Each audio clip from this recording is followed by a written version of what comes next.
Hello, everyone. This is Rick with the Cyber Pro podcast. Industry leaders share their insights. It's about 5 questions in 9 minutes because hackers never sleep. Today, I have Ken Underhill with me. He is the CEO of CyberLife. Super excited. Ken, why don't you kick us off with the first question? Who are you and what do you do? Yeah, thanks, Rick. So as you mentioned, Ken Underhill, CEO of CyberLife. We're primarily a cybersecurity media company, but we also do boutique training for small businesses. Primarily, we've been asked to do like ransomware education and phishing attacks and kind of the security awareness training. Nice. So you talk about being kind of a media company for cybersecurity. What does that look like? What does that entail?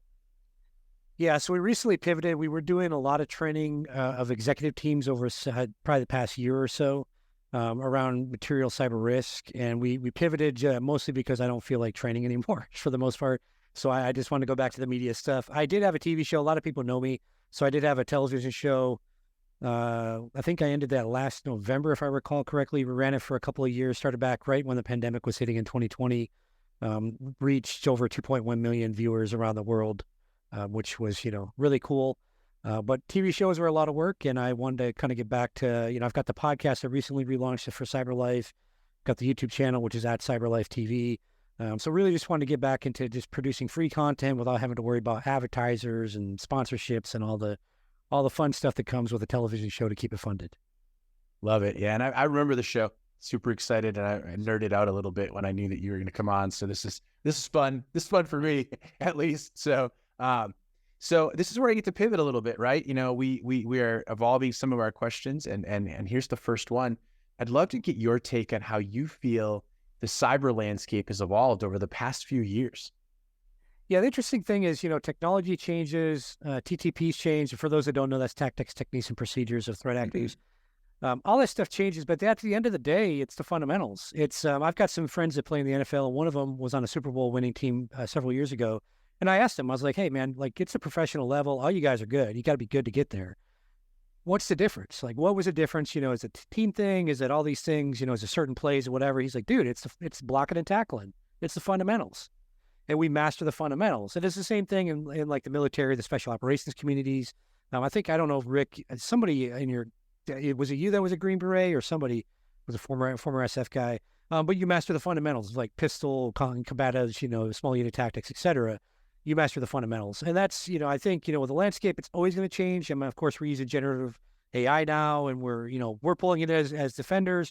And of course, the bad guys are also pulling it in to create more elaborate phishing emails and things like that. So all that stuff, that's going to be always changing, always. I mean, this time next year, Rick and I will be talking about something totally different. But at the end of the day, it's still the fundamentals. It's still the basics. It's still like if you master the fundamentals of networking and network security, you can really secure your organization quite well against things. But if you don't know how to do any of that, if you jump right to, I want to be a pen tester, you don't understand the fundamentals, then like you're going to be lost. So it's the fundamentals. That's the summary of all I just said, the fundamentals. I love it. And yes, I was an SF operator. So, oh man, I was so much younger. Yeah, the younger days, yes. It was a blast though. And I think that's really been beneficial for me, the mindset that you take from that as I moved into cybersecurity. So definitely worth my weight in gold there. And I'd love to hear, I know you just mentioned earlier that you guys had gone away from kind of doing a lot of the education and awareness training. I feel like that's taking and coming back as a resurgence, right? And I don't think the human aspect or the user aspect has changed much. It's still the main cause of problems.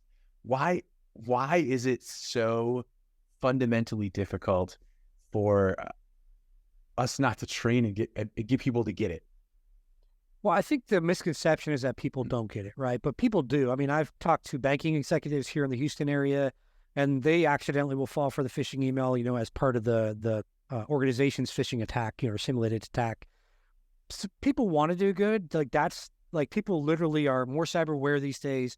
They want to do the right thing. It's just, I mean, you get a million phone calls and emails and, all these things. The email looks really, really, legit. You just don't know. So I think the mindset needs to change in cyber of let's punish the end user of, these people are so dumb, they don't get it.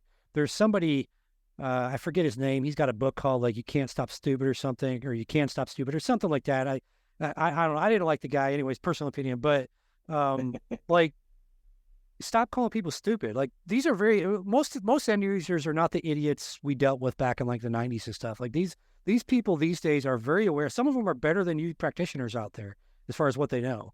Like I've seen people I've seen nurses that are more technical than a lot of the IT people. I'm like, oh my gosh, and they're teaching the IP. So like, don't assume people are stupid. I think that's a misconception. I think where we have the gap at, and where I see it with like almost all cybersecurity awareness training I've ever seen in my entire life and gone through my entire life, is they don't relate it to me, the work, like what I care about, what's important to me. So for example, I did some security awareness training without fancy videos, without any, I just literally did like a very ghetto Zoom call, is the way I'll define it, for a bunch of nurses. And I talked about because I'm a former pediatric nurse way back in the day, back in, when Rick and I were younger, we did a lot of different things. But I was able to talk the language. I know what they don't like, right? I know the challenges. I know that they want to get off at the end of the day. They're already going to be late because they always got a chart and all these things. They don't get bathroom breaks. They don't get, the mealtime and stuff like that. So if they have a cyber attack happen where the computer gets locked up and they got to call IT never answers, right? All these problems that your general cybersecurity practitioner wouldn't know about, I speak their language. And that's the most important thing. I spoke their language. I said, if you do this, it's going to lead to this. I was like, if you click on this link, it's going to lock up your entire system. I give them the doomsday scenario, of course. It's going to lock up your entire system. You're going to wait on the phone with IT for 6 hours. You're going to miss your kid's ball game. You're going to not get to eat. You're going to be holding that pee for 6 hours. Do you want that to happen? No. I scared them so much, Rick, that when a new CEO took over the company and they sent out, an email like, welcome, here's the CEO, blah, blah, blah. It's a survey from HR, take it. I had over 600, I think it was like 500 or 600 like clinical staff emailing me, calling me. Oh my God, the hackers are getting us, all this, paranoia, which was phenomenal, right? It was a legit email, but I loved it because it changed the behavior. And that's what we need to focus on.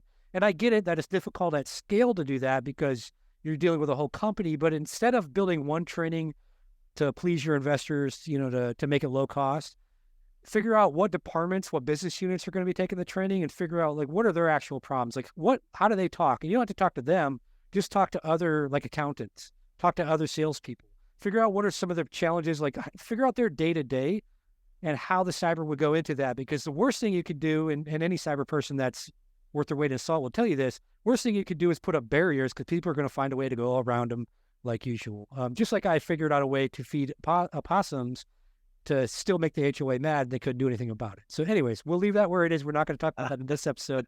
That would take too long. So that's my answer to your question there. Love it. Love it. We'll have to find out what you did to mess with your HOA. But to stay on task, I would love to hear what emerging trends, technologies, or approaches that you're excited about that are coming out. Well, I mean, people would just hate on me if I didn't use AI as, if I didn't play buzzword bingo here.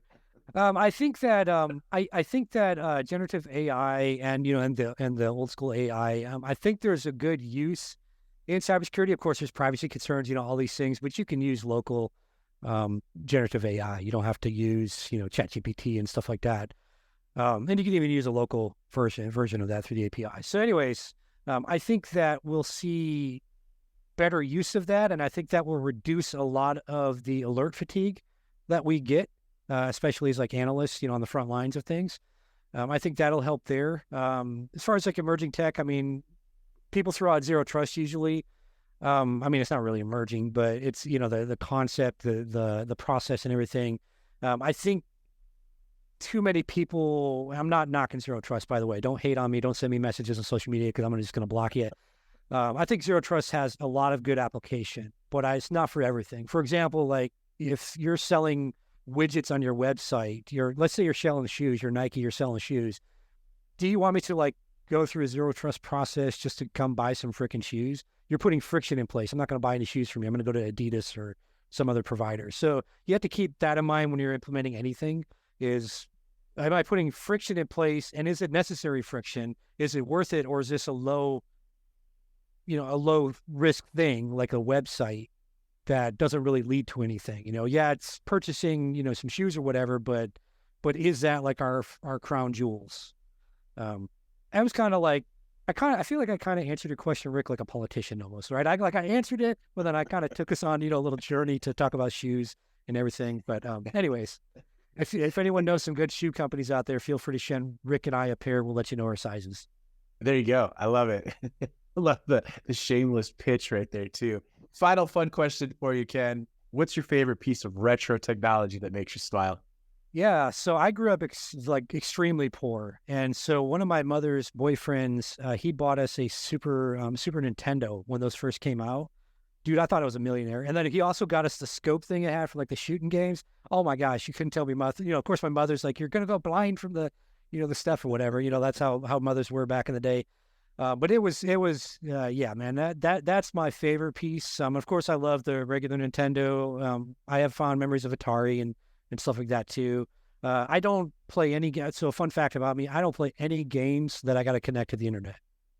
Nothing. You will not catch me on any new stuff whatsoever. So I'm old school, like plug it in the TV and the power outlet. I'm good to go. I love it. Ken, thank you so much for being on the Cyber Pro podcast. Yeah.